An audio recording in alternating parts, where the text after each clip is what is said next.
IBN 7 बना तीसरा सबसे ज्यादा देखा जाने वाला हिंदी न्यूज चैनल। IBN 7 हौसला है।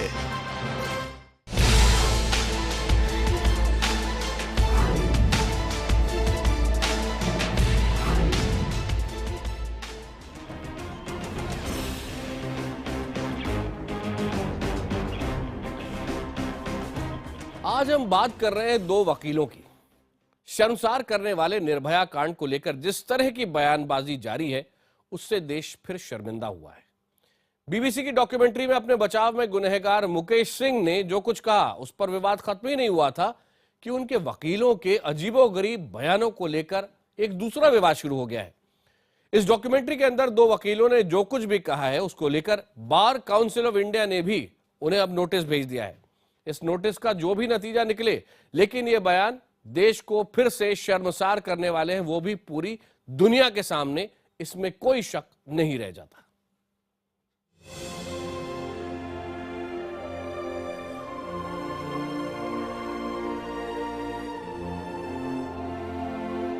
साल 2012 के आखिरी महीने का तीसरा हफ्ता आप भूले नहीं होंगे। इंडिया गेट पर उमड़ी गुस्से की लहर को भी आप भूले नहीं होंगे। 16 दिसंबर 2012 को जो कुछ हुआ, उसे याद कर आज भी आपकी रगों में बहने वाला खून उबाल मारने लगता होगा। इंडिया गेट पर लोगों का उमड़ने वाला हुजूम आपको याद होगा। बहादुर बेटी से कोई रिश्ता नहीं होते हुए भी रोने वाले चेहरे आपको याद होंगे। इंडिया गेट पर जलने वाली मोमबत्तियां आपको याद होंगी। एक माँ के कभी न खत्म होने वाले आंसू आपको याद होंगे। ये ऐसा वाकया था जिसने तब की यूपीए सरकार को झकझोर कर रख दिया था। उस घटना के 2 साल से ज्यादा वक्त बीत जाने के बाद लोग फिर गुस्से में हैं। बहादुर बेटी निर्भया की डॉक्यूमेंट्री ने देश के जख्मों को फिर से हरा कर दिया है। इस डॉक्यूमेंट्री में दो वकीलों ने जिस तरह के शर्मनाक बयान दिए हैं, उस पर फिर लोग तिलमिला उठे हैं। लोगों को गुस्से से भर देने वाले ये दो वकील हैं एपी सिंह और ML शर्मा।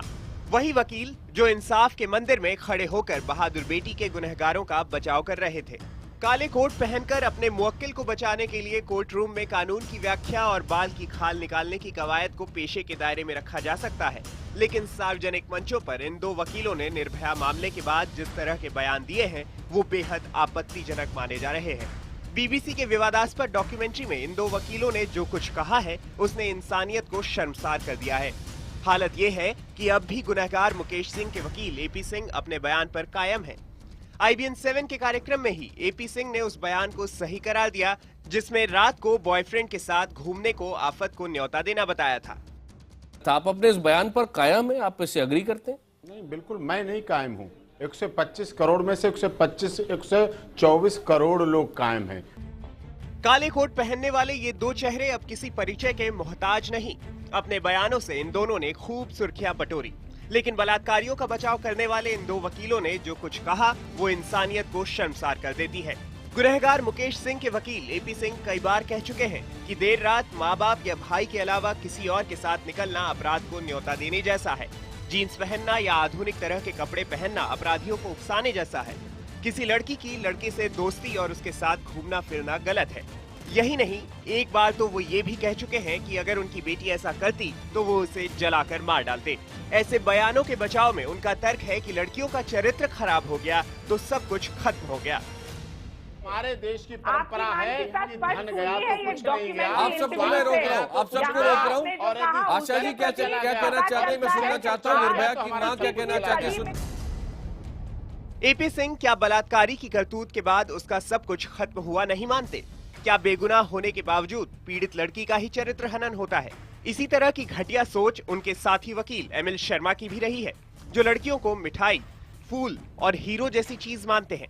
ऐसा कहकर वो ये कहना चाहते हैं कि इन्हें अगर कहीं रख दिया जाए तो किसी को भी उठाने की छूट मिल जाती है।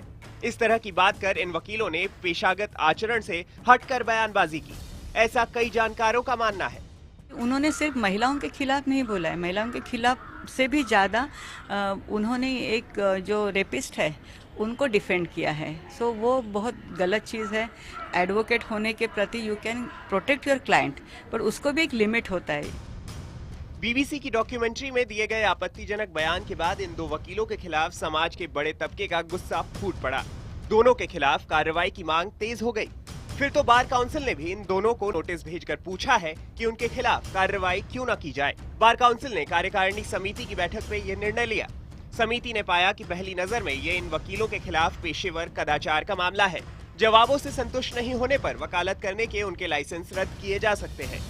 We have decided to issue notice to show cause to all these two lawyers as to why disciplinary proceedings should not be initiated against them. उनको जो नोटिस कॉल किया है एमएल शर्मा और एडवोकेट एपी सिंह का, उनको 3 हफ्ते का समय दिया गया है जवाब देने के लिए।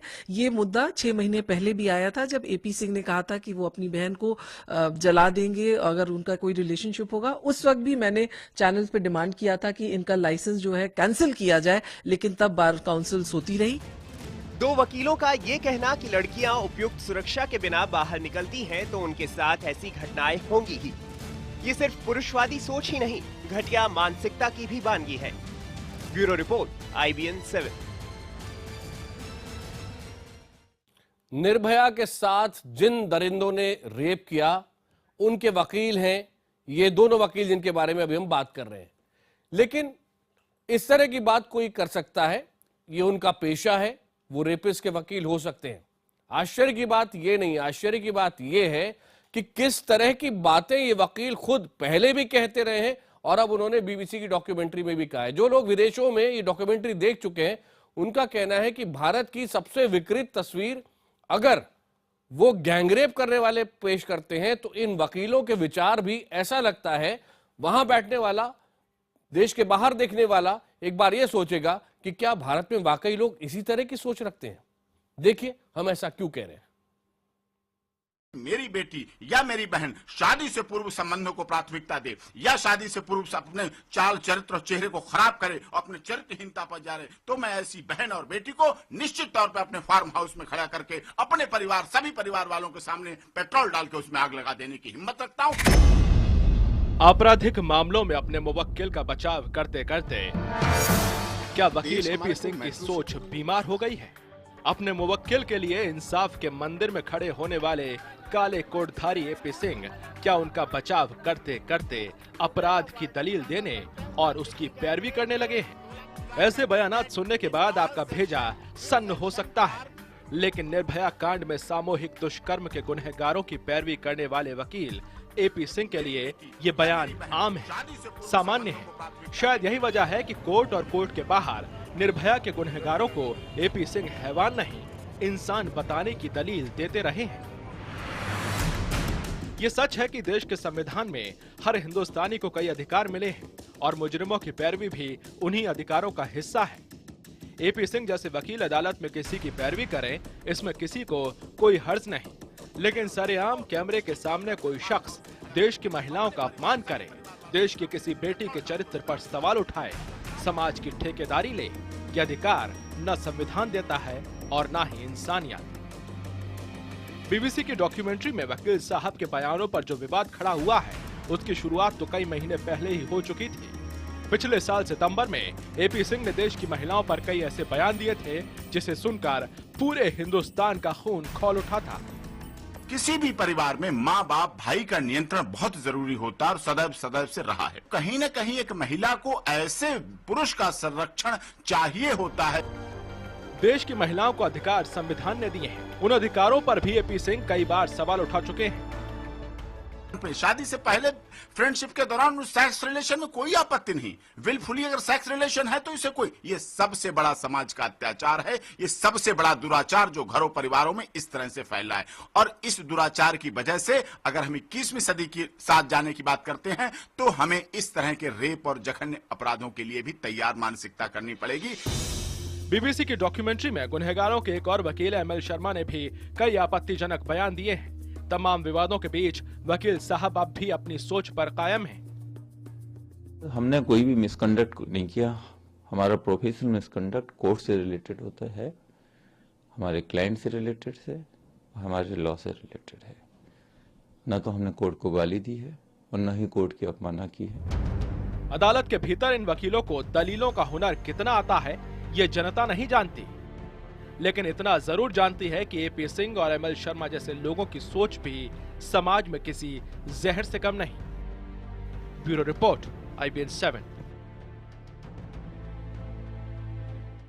मामला यही है कि इन वकीलों के व्यक्तिगत विचार किस तरह के हैं, और वो 400 साल पुराने भारत में भी शायद मान्य नहीं होते, लेकिन हर बार ताल ठोककर बार बार इस तरह की बातें करते हैं ये वकील, और ये भूल जाते हैं कि न्यूज देखकर कई लोग इस तरह बहुत कम जागते हैं जैसे कि निर्भया कांड में जाग गए थे। ऐसे ऐसे लोग जो कभी सड़कों पर आंदोलन करने नहीं उतरे, ऐसी महिलाएं, ऐसी बच्चियां खुलकर देश भर में सामने आई थी, और यही कारण है कि देश का गुस्सा आज और ज्यादा है।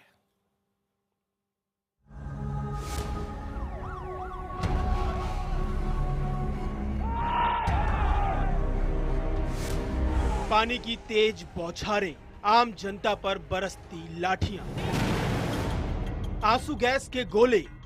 राजधानी दिल्ली ने ऐसा आक्रोश पहले कभी नहीं देखा था। संसद के इतने करीब पहुंचकर जनता ने ऐसी घोर गर्जना कभी नहीं की थी। रायसीना की पहाड़ियों पर नौजवान गुस्से से उबल रहे थे।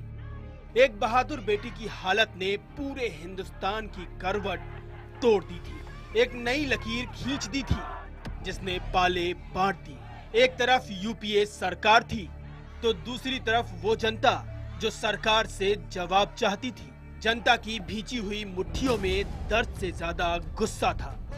सिस्टम से ये लड़ाई एक दबी हुई आवाज की लड़ाई थी जो न जाने कितने दशकों से जज्ब थी, और दिसंबर की उन सर्दियों में कुछ इस तरह फूटी कि बस अब और नहीं। देश की राजधानी में हुए गैंगरेप की वारदात से देश अवाक रह गया। हैवानियत की हदें पार कर देने वाली इस वारदात के खिलाफ संसद से लेकर सड़क तक लोगों का गुस्सा फूट पड़ा। यह गुस्सा सिर्फ एक सामूहिक बलात्कार के खिलाफ नहीं था, बल्कि महिलाओं के खिलाफ लगातार बढ़ते अपराध को लेकर था। देश को झकझोर कर रख देने वाली इस दरिंदगी के खिलाफ 18 दिसंबर से शुरू हुआ विरोध थमने का नाम नहीं ले रहा था।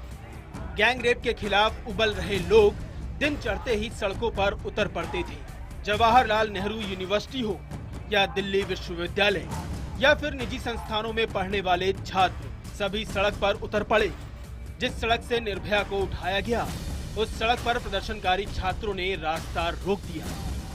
छात्रों के साथ नौकरी पेशा और आम लोगों के अलावा महिलाओं ने भी इस आंदोलन में बढ़ चढ़कर हिस्सा लिया।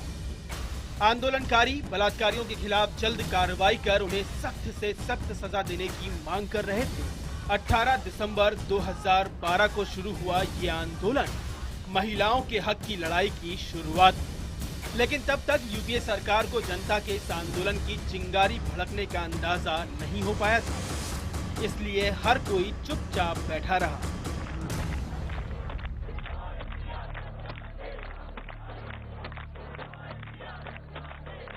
महिलाओं के ऊपर उत्पीड़न ना हो, हमें कानून में भी थोड़ा सा और सुधार लाने की जरूरत है। कानून को भी हमें इतना और सख्त से सख्त बनाना चाहिए ताकि इस किस्म की वारदातें ना हो। 19 दिसंबर को आंदोलनकारियों ने दिल्ली पुलिस मुख्यालय और मुख्यमंत्री शीला दीक्षित के घर की ओर कूच किया। उसके बाद इस आंदोलन की आग पूरी राजधानी में फैलने लगी। पुलिस मुख्यालय पर जुटी भीड़ ने दिल्ली पुलिस के खिलाफ जमकर नारेबाजी की और पुलिस कमिश्नर नीरज कुमार के इस्तीफे की मांग की। ऐसी ही भीड़ दिल्ली की मुख्यमंत्री शीला दीक्षित के घर के बाहर भी जुटी और आरोपियों को सख्त और जल्द सजा देने की मांग की। गैंगरेप की घटना के चौथे दिन यानी 20 दिसंबर 2012 को यह आंदोलन दिल्ली से निकलकर पूरे देश में फैल गया।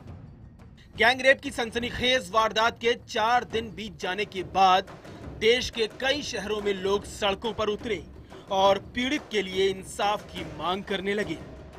कहीं स्कूली छात्रों ने रैली निकाली तो कहीं महिलाएं सड़कों पर विरोध करती दिखी।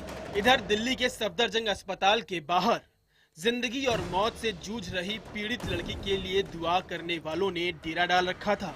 गैंगरेप की घटना के 5वें दिन यानी 22 दिसंबर की सुबह नौजवानों का रेला राष्ट्रपति भवन की ओर बढ़ने लगा। राजधानी दिल्ली के लिए यह ऐतिहासिक दिन था जब पहली बार लोगों का गुस्सा राष्ट्रपति भवन के गेट पर जा पहुंचा। राजधानी ने लोगों की ये नाराजगी पहली बार देखी थी। लोगों की इस नाराजगी और सड़कों पर लगातार बढ़ रहे सैलाब को देखकर सरकार भी हिल गई। इंडिया गेट पर इकट्ठा हुए जन सैलाब को काबू में लाने के लिए पुलिस को आंसू गैस के गोले छोड़ने पड़े और कई बार लाठी चार्ज करना पड़ा। बेकाबू हुए हालात का अंदाजा इसी से लगाया जा सकता है कि प्रदर्शनकारियों को रोकने के लिए यूपीए अध्यक्ष सोनिया गांधी को आधी रात को 10 जनपद से बाहर आकर उत्तेजित आंदोलनकारियों से मिलना पड़ा। इस लड़ाई ने यूपीए सरकार को कटघरे में खड़ा किया। तो आज एक बार फिर यूपीए सरकार इस बात को लेकर कटघरे में है कि इतने संवेदनशील मामले में गृह मंत्री सुशील शिंदे की जानकारी के बिना मुकेश के इंटरव्यू की इजाजत कैसे दे दी गई। Bureau report, IBN 7। निर्भया कांड पर जिस तरह के बयान दो वकीलों ने दिए हैं, AP सिंह और ML शर्मा ने, उसके बाद बार काउंसिल ऑफ इंडिया ने इन्हें नोटिस तो भेज दिया है, लेकिन इस नोटिस का अंजाम क्या हो सकता है, इस पर हमारे संवाददाता अरुण सिंह ने पूर्व कानून मंत्री और सुप्रीम कोर्ट के वकील मनीष तिवारी से बात की। और निर्भया रेप के मामले में जो अक्यूज्ड हैं, आरोपी हैं, उनके वकील ने जिस तरह से बयानात दिए हैं, आपको लगता है कि ये एक गरिमा जो होती है एक वकील की, उसके संदर्भ में ठीक है ये बात? देखिए, जहाँ तक मेरी जानकारी है, बार काउंसिल ने शायद उनको नोटिस दिया है और अब मामला क्योंकि बार काउंसिल के विचाराधीन है, उनको किसी न किसी निष्कर्ष तक पहुँचने देना चाहिए।